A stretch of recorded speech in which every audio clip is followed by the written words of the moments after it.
Hello, welcome back once again. It's Monday, it's Blood Bowl Live, it's our Monday night roundup, and we're here to go through all of this week's games that have just passed. Big week this week. Lots of teams gunning for wildcard spots, qualification, all that sorts of thing. So we had lots of really key games happening this week. Lots of really gripping games as well, and we will go through all of those. I'm coming to you as always from my kitchen. I have got three dogs with me. It is very hot, and when I let them outside, they bark. So expect noise and panting and all that sort of stuff from my end as we go through these week's games, and we will get going. Let's not dawdle around. Let's dive straight in. And we'll dive straight in to Carve Group, our first stop this week for Fug Force versus Inner Day Animals. Going into this game, the Inner Day Animals could secure a wildcard spot with a win and a bonus point. Would pretty much guarantee them qualification through the wildcards. And sadly, that's not the way the game went for the Animals. It was a very tight game for these two, a very long game. Taking breaks and stuff. And it was quite gripping to watch. I went down to the shop where this game was on, and it was very tight. It looked like maybe Jane had some control, and then much against what I think I expected to happen. They went a touchdown down. Looking at the way the game went, fouls are coming in. Andy's loved having his fouls this season. He took Fungus the Loon as well. Pouring rain on the weather will have impacted the Animals' play because they do like a throwing game. Casualties coming left, right, and centre, which was good at the time for the Animals because they wanted that bonus point, wanted to get the bonus points from this game, and they were getting those casualties. And then you get to turn 7 and they go 1-0 down, which was not in what they needed to do, not what they wanted to do as well. Immediately takes away an option of a bonus point for the Animals. Andy at this point is already eliminated, isn't going to be going through, and is just having a good time and getting these fouls in, getting these casualties in, and playing really well. Andy's really grown as the season's gone on and played really well. And then turn 10 of the second half, they get another touchdown and they take a 2-0 lead. And now suddenly Jane has it all to do to try and go uphill here, to try and get a 3-2 win. Jane last season had so much success with her passing and throwing. And this season, for various reasons, it just hasn't gone her way. It's been she's got so unlucky with interceptions and catches and like double ones, and it's just not quite worked out her throwing game. But two-turn touchdown came for a 2-1 to get herself back in the hunt, and then turn 13 gets another touchdown, 2-2, and suddenly 3 turns left to get that touchdown that she needs, and she was very close as well. On the last turn, on turn 16 for the Animals, they could have got the touchdown that would have won it 3-2, and then on turn 16 for Fug Force, they could have got the touchdown to win it 3-2. It was such a tight game. It was a great comeback for Jane, and sadly, just not quite what she needed from this one. She needed the win and she needed the bonus points. She's come away with more skills. Andy's come away with a ton of SPP as well. And it was a great game that they played out. And these two should be really happy with their season. Andy's played really well and takes a point, takes a draw, doesn't get 6 losses, takes a draw. Jane, much improved on last season. 2 wins, 2 draws, 2 losses. Unfortunately, a tough group for her, so doesn't quite manage to get out. And we can have a look at Carve Group. Iceborne Raiders taking the top spot, Greystone Gladiators securing their second place, and Jane just meeting out on that wild card. But they've had a really good group. They've had a really entertaining group to watch. So well done to all the coaches there for playing really well this season, and congratulations to John and Justin for getting through. Moving on, we will move on to Reina, where the two teams that were really is interesting group this one. Reptile Dysfunction qualified up there at the top. Graveyard Brawlers currently sitting in second with 12 points, played all of their games, keeping an eye on what World Jed Berserkers and Flumps do below them, because this game was really, really key. The winner of this game gave himself a platform to go on and see if they can qualify. And both teams were very confident, and the game just went the way of the Dwarfs at this time. And I think if anyone speaks to Scott, he'll tell you that sometimes the dice just don't work for you. Sometimes you can do everything right and that you just don't have the dice. And I think Scott had maybe a couple of turns that ended on his terms. That's how bad it went for him. So many turnovers for the Goblins. But let's not take that away from the Dwarfs, who played really, really well. Jamie much improved this season compared to last season. And this 2-0 win kept him in the fight. Really kept him in the push for that wildcard spot. Fungus the Loon and Bomber Dribblesnot came in for the Goblins, and Fungus immediately getting a casualty straight off the bat. Hooligan gets badly hurt in that first half, and the Goblins try and do their goblin stuff. They get more. Bomber Dribblesot gets a casualty as well. The Train Troll gets a completion. Stat busting, armor busting the Troll Slayer, which would have been a key injury for the Dwarfs. Goblins start to die. More and more goblins were just being wiped off the pitch. It did not look great for Scott. He was down a lot of players, and the Dwarfs turn 12, get that touchdown, and then have 4 turns with very few goblins left to get the second touchdown to secure the 2-0 win. Really, really well played by them, and really, really bad luck for the Goblins. Goblins still not out of it. Mathematically, they are not out of this competition, but they have an absolute uphill battle now. That win took the Dwarfs through to play Reptile Dysfunction, and a win for them against Reptile Dysfunction would pretty much secure them a place in the last 16, and maybe secure them a wildcard spot, or could have even got them further than that. And they got off to a good start, and they did clear lots of skinks off the pitch. In the first half, there were not many skinks left at all. He really, really did well at keeping them at bay. Even when a Saurus blocker kills a Dwarf runner, as far as numbers on the pitch went, it was weighed in favour of the Dwarfs, but David is very good with these lizards. He absolutely knows what he's doing, manages to keep it level in the first half, and into the second half gets that early touchdown with a skink to take the 1-0 lead. And in the second half, some of those skinks came back. It was a little bit more even on both sides player-wise, and the pace of the skinks that were left on that pitch punished the Dwarfs, and manages to get the other touchdown on turn 15 as well.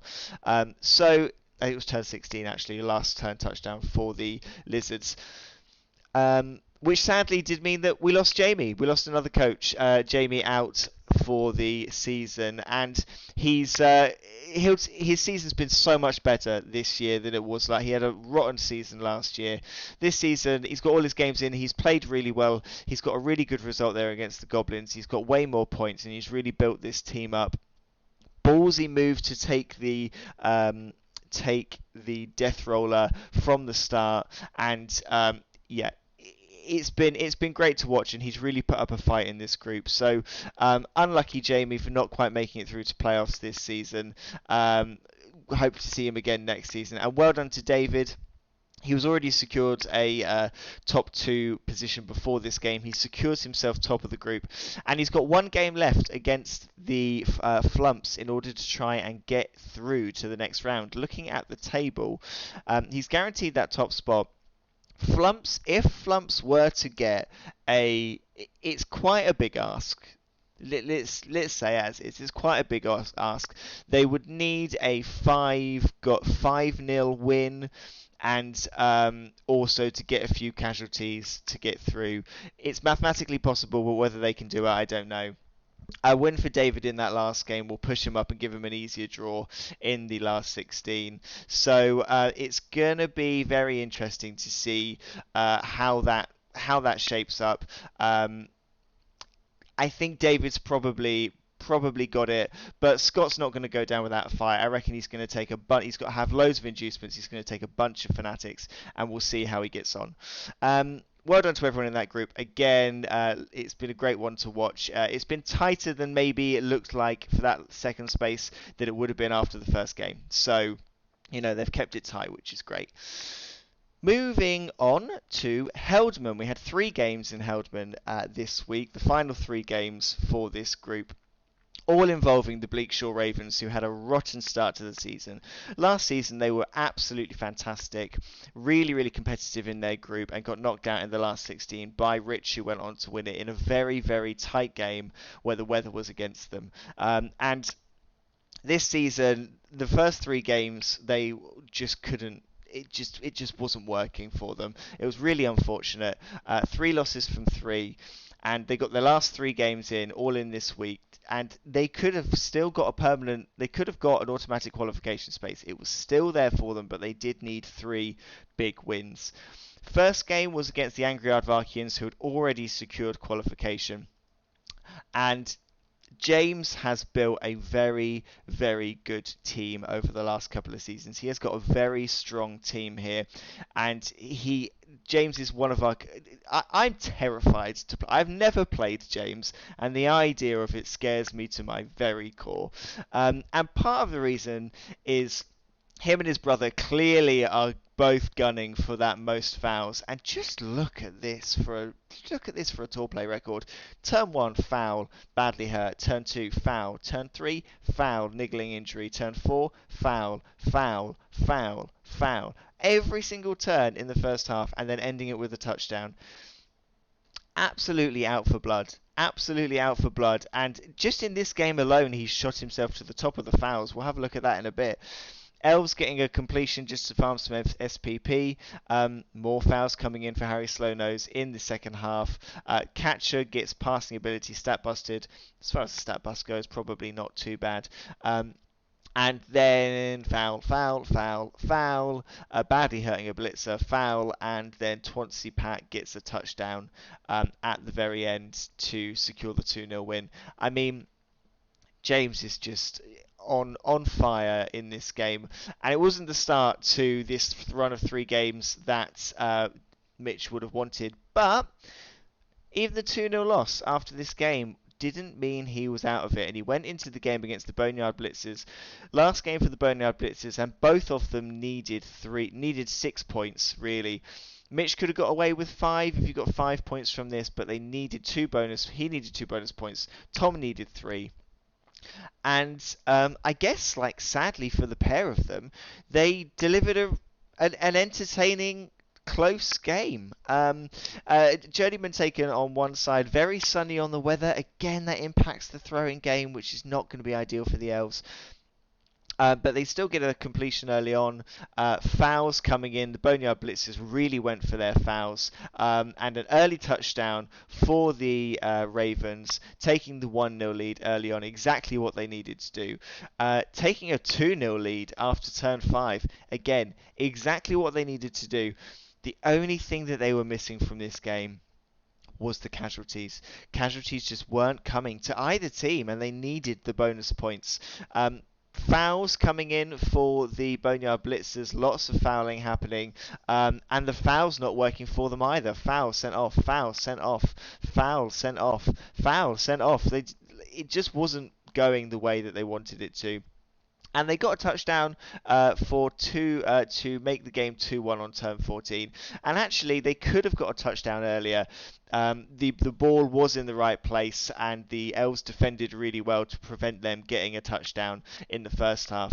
And second half, the Elves needed to do what Elves do well. Really, they needed to get a good maneuverability, a good throw, a good catch, and a running the ball in, and that's exactly what they managed to do to get a turn 16 touchdown, ending the game 3-1. I mean, Tom has been a really difficult opponent in this group. I think it would have been easy to write Tom off going into this group with the 3 really strong teams, but he has really put up a fight. He's been in it till the last game. He's been really entertaining to watch, and he's really caused problems for the other teams in this group. And he's decided the way this went because he's got these 2 wins against the Elven Union team. Mitch played so well in this game, and beating Tom based on the form Tom was on, really good result. Sadly, just not enough bonus points to take him through. So the last game of the group, Numpties versus the Bleakshore Ravens. Numpties now guaranteed their space. They don't even need a win here to get the space through. Bleakshore can't go through. So really for the Numpties, this is just about getting more points and hopefully seeing if you can get up the table and get an easier draw in the last 16. And that's what they did. That's what they did. They took Griff with them for good luck, and from what I'm told, Griff did what Griff does best. I've had some bad luck with Griff this season, to be honest, but Griff has got so many skills. He's a star player for a reason. He's the star player for a reason, and really did well for these Dwarves who went in for a 1-0 lead in the first half, with the one casualty as well to their name. Second half comes along, some completions for the Ravens, but 2-0 by turn 11. That is such a quick turnaround, especially for a Dwarf team to score so quickly. Elves get a very quick touchdown on turn 14, making it 2-1, keeping themselves in the game. Griff ends the game the way he started it, just with some great play, gets a touchdown, 3-1 victory for the Dwarf team, taking a good amount of SPP for the right players as well. Bleakshore Ravens, they've had a season to forget, but Mitch is a great player. He's building a great team here, and I really hope to see them redrafted again for a future season. If he wants to stay with them, he might try and drop them again drop them for another team now, but it's been such a tight group, and we can have a look at this table as well. James goes through with 20 points at the top. Numpties reduced that gap to 16. Boneyard Blitzers had, I think, a great season. I think Tom needs to be happy with that season. He came into this season having never scored a touchdown in Blood Bowl, and he leaves it with 2 wins, 5 touchdowns, and a really strong performance. Third in the group, and Mitch going away with that last spot in the group there, but he will... he had some bad luck. And maybe with a new team, he'll come back next season and be put up more of a fight. But well done to everyone in that group. It was a bit of a group of death, and it has absolutely delivered some entertaining results. Moving on to our last group, our last 2 games this week. The last group that we've got games in, and it is in Shanghai, and it was all around the delightful Dirty Golden Browns, who had control. They were exactly where they needed to be. They were in the driving seat, and they were the team that would decide who finished in second and who finished in third in this group. The Aardvarks and Halflings were already out by this point. They're a team that can't qualify, as we know already. And the Rats played really well. Scott, with every game that I've seen or played against Scott, he has just improved game on game. He's got better with every game, and his performance in this one, with the 3-1 win against the Halflings, was much better than his performance against the Halflings previously. You can tell he's really picking up how to play these Rats, and absolutely nailed it. It was a really good game, and it was I think probably not as close as a 2-goal deficit would suggest. Having a look, Cindy Pie-Whistle comes in, as well as 3 mercenaries coming in for the Halflings, bringing a bit of strength 3 into the game. And the Rats do what they do best. They get a completion early on. They get a gutter runner, gets a touchdown. And thank you very much, Scott, for reminding me. When you've got Halflings and you've got the tree men on the line with their amazing strength, and you bring in a big guy, and you set up to have 3 dice blocks at the very start of your turn, to roll 2 skulls and a push 3 times in a row, it's just anxiety fuel. I mean, rolling multiple skulls is like, every single time it happens, you just feel your heart skip a beat. Halflings just couldn't get the rolls this time. The strength of those tree men, being able to get 3 dice so easily against the Rats, and rolling so many skulls in a row, painful. But Having said that, Halflings can still score quickly, and it was a 1-0 lead for a very short space of time before a Halfling chucked down the pitch, multiple dodges, multiple rushes, using up all the rerolls and getting in and levels the game to keep it tight. But then the Rats can score quickly as well. So 2 turns later, the Rats get their touchdown to take a 2-1 lead. Cindy's then sent off at this point. Um, Halflings try and do some fouls, get sent off as well. The Rat Ogre gets some casualties in for good luck, and by turn 14, the game is over at 3-1. Scott's got his buffer that he needs to make sure that any thrown halfling he's got the gap to make sure he takes the victory here, and the victory is all he needed. The 3-0 win, the 3-1 win, exactly what he needed to secure himself second place in the group. Like I said, he's really every game he's got better. He's done so well. So well done to Scott, qualifying for the next stage of the tournament, and doing so with a great win. But with one game left. And while he had qualified in this next game, Sam with his beautiful bruises could have gone through. He needed a big win to get that playoff space. He did need the 6 points, but it was on the cards. He could do it. He's got some strength in that team. And turn 3, immediately the dream is over, and these 6 points are gone because he concedes from a very quick gutter runner coming in and getting that touchdown. Acorn the Squirrel came in for Sam, but unfortunately gets a niggling injury on turn 3. I think as well that's from a failed Dauntless roll. They do manage to level the game, seeing if he can still get some good points out of this one on turn 6.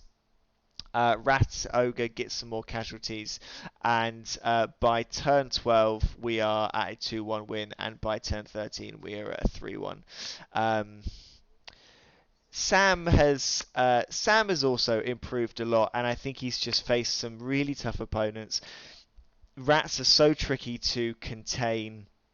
With the pace that they've got, they can punish you for the tiniest mistake, and when you've got so many very slow players like the Black Orcs do, you can be punished so quickly if you're not careful.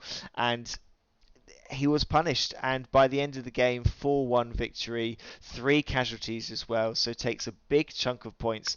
And if we look at the table for Shontai as well, not only he'd already secured qualification, but that big win, those 18 points, puts him in a really great position, puts him high up in the standings of the last 16 to see if he can get an easier opponent for that draw.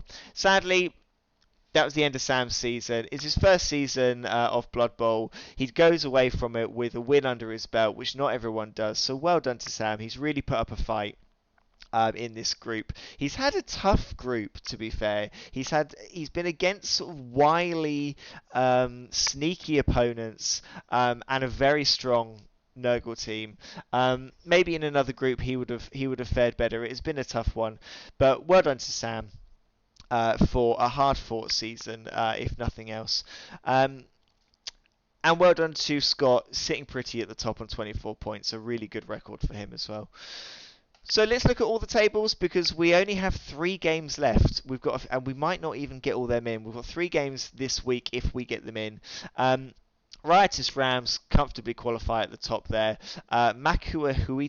I could do it. At the beginning of the season, I could do it, and now I can't do it. The Amazon teams are second in that group. They can't be toppled from that second place. They do have a game left against the Goblins, but we think that's probably not going to go ahead. So 17 points is what they will qualify on. JD guaranteed a wildcard spot at this point with 12 points, so he is through. Well done to JD. He is such an entertaining coach to watch play, and really happy that he's managed to qualify this season, so well done. Carve, as we've seen, John goes through at top, Justin goes through second, Jane just minning out. Well done to Jane and Andy for a great season. Shontai, Scott goes through, as well as Scott. Both Scotts going through from that group. Sam, unfortunately, missing out in third place. Halflings, less said about them, the better. Ink Thrash, so as we now know, Kevin sadly has had to pull out due to other commitments. All the best to Kevin. He's been a great player this season, a great coach. He's done so well, and It's a shame he won't be able to go further, but we're hoping to see him next season. Hoping to get him back.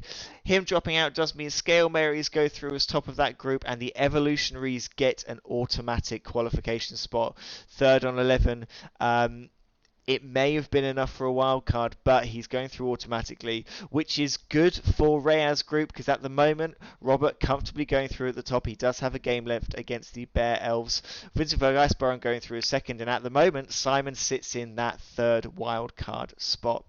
So, well done to Simon. He'll be keeping an eye out on these last few games that there are to play because Bear Elves do have a game left. They need 6 points against the Norse. A big uphill battle, but it's mathematically possible. Heldman, Angry Advarkians sitting top of that group. Numpties in second. Boneyard Blitz and Bleakshire Ravens both out now. And well done to everyone in that one, as we've said. And for Rayner, David with the Reptile Dysfunction top of that group. One game left to see if he can push himself up the standing. Graveyard Brawlers, guaranteed qualification now because no one else can get 12 points, so he would get a knockout space. He would get a wildcard space even if Flumps managed to do 6 points. Well done to Flumps though. Well done to Wardrobe Berserkers. We'll keep an eye on that game, which is happening later this week. So we'll have a quick look at the honours board. Tipsy Tank is still sitting top of the most valued. Those ones not changing a lot. Best performance, again, not changing a lot. Top scorer, Delightful Dirty Golden Browns with a few touchdowns, has got them in the running for top scorer, along with the Vincent Vergeisbaron and the Tipsy Tankers. Skaven doing well with the touchdowns this season. Best defense, it looks like that's going that way, doesn't it? Having a look further down, Flumps moving up the injuries board, and there's one game left to maybe get some more. Dirty play, 33 from the Tipsy Tankers, 29 from the Angry Advarkians. Those two are going for it, and I think it's going to come down. I think it could come down to the last game, couldn't it? Imagine a final between those two where every turn had a foul. It wouldn't shock you. It would be amazing. Completions currently sitting at the top there. It's all elves and all elves and rats there. Flumps with a amazing send-off record. Flumps also looking like they're going to be our best stunty team, even if they don't qualify. So well done for that. So last 16. There is only one space left in our last 16. Riotous Rams got through very early. Tipsy Tankards, Iceborne Raiders, Tetanus Hotspews, Evolutionary, Scale Marys, Vincent Iceborne, Makua Huito, Eternally Angry Advarkians, Reptile Dysfunction, Greystone Gladiators, Delightful Dirty Golden Browns, the Numpties, Corn Asylum, and Graveyard Brawlers. Nearly got through all of them. Well done to all 15 teams. It's been such a hard-fought group stage this season. There's been some really, really tough groups. So well done to everyone so far. There is one space left. And it is looking good for Words Hollow Wanderers. Let's be honest. It is looking very, very positive. Graveyard Brawlers could yet finish in a wild card, but they are guaranteed at least a wild card at this point, because Word Hollow Wanderers have played all of their games, so it is down to the Flumps and the Bear Elves to see who can do what. Flumps, they need a win, they need 2 bonus points, and then it could come down to touchdown difference. If they get the win, their touchdown difference is going to be better, but that is a tall ask against that Reptile Dysfunction team. Bear Elves need a win and 3 bonus points. That is a very, very tough game as well. So Simon, with those Underworld Denizen team, looks like he's got a pretty good shout for that wildcard space. And we've got these games to come this week. The last game is the Flumps versus Reptile Dysfunction. It's happening on Thursday, the day before the draw. So he's got to wait till the last possible moment, but it is looking very positive. Sadly, we've got more coaches that we've lost. So Kittens for Tea, Blitz Brigade, Aardvarks and Halflings, Fog Force, Inner Day Animals, Boneyard Blitzers, Bleakshore Ravens, Wild Edge Berserkers, and the Beautiful Bruisers, all confirmed as eliminated, and well done to all of them. No one has gone out without a fight this season, which is really, really great to see. So congratulations to everyone.